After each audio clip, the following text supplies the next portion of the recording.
Hi, my name's Barbara Klein, and this is my presentation for Healthy People 2020 Heart Disease.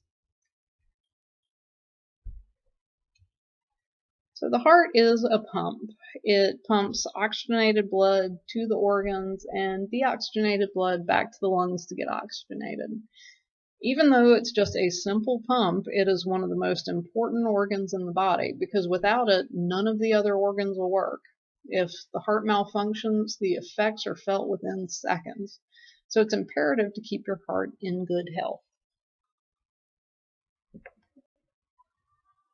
So how common is heart disease? Well, it is extremely common.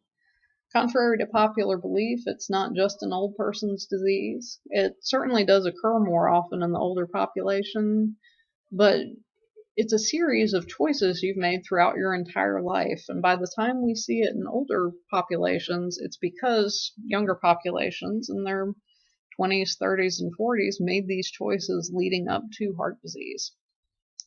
You can see here in the graph that both industrialized countries and less developed countries suffer a high rate of heart disease. Russia has a very high rate of heart disease. Smoking is part of their culture. You can see it in the numbers, what it's caused. The United States is also on the list. We have this culture that has us work long hours and eats processed foods and fast food, and this interprets the high numbers of heart disease in our population.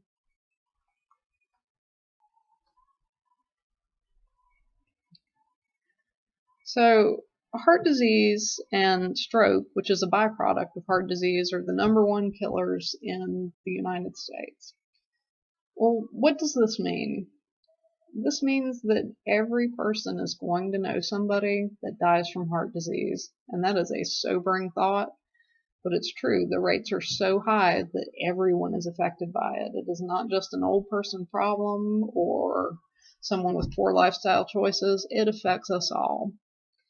The two diseases accounted for $500 billion in healthcare expenditures in 2010 alone, which is a staggering number for a disease that's really oftentimes preventable just with a few simple diet and lifestyle changes.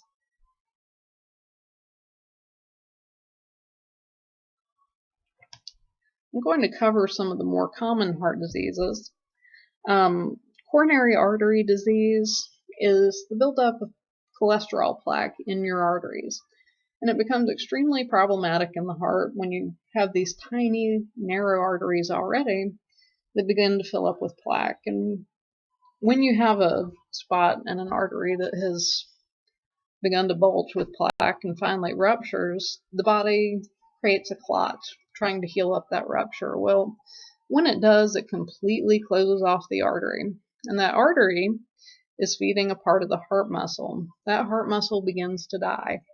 And when that heart muscle dies, blood is not being pushed out as efficiently to the body, and the entire body suffers from this one tiny little spot that had cholesterol plaque. Another common type of heart disease is valvular disease. You have these four heart valves that can misfunction for whatever reason.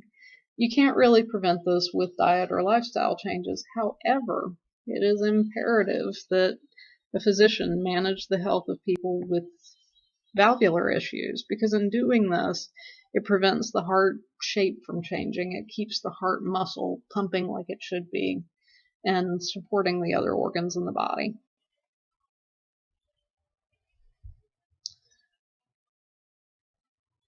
A third type of heart disease is a cardiomyopathy. And what this is really an umbrella term for any type of muscle disease of the heart that affects how efficiently it pumps blood out. Most cardiomyopathies don't have a known reason. They call them idiopathic cardiomyopathies. But they have isolated several reasons for cardiomyopathy, and they know that alcohol consumption, that high blood pressure for an extended period of time, or even pregnancy can cause a cardiomyopathy. Cardiomyopathies are definitely helped by good lifestyle choices and with medical management.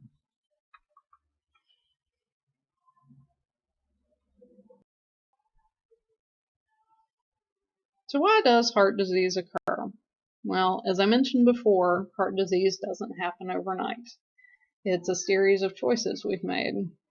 And the main cause of heart disease is your lifestyle, a lifelong diet of fat and carbohydrates and salt, whether or not you had a good activity level, whether or not you were a smoker, and how well you managed your blood pressure all play a role in whether or not you have good heart health or heart disease. So, in closing, what can we do to prevent heart disease? So, the diet is the most important factor in heart health, and by reducing cholesterol consumption, you can keep the body from needing to store the excess cholesterol in the arteries. By cutting down on sugar and simple carbohydrates, you prevent your liver from producing more cholesterol than the body needs. It's also very important to reduce your salt intake because this keeps your blood pressure at a level that's healthy for your heart to work with. Your activity level is also very important to your heart health because it burns off calories and cholesterol without causing your body to need to store it. It also lowers your blood pressure just by conditioning the arteries.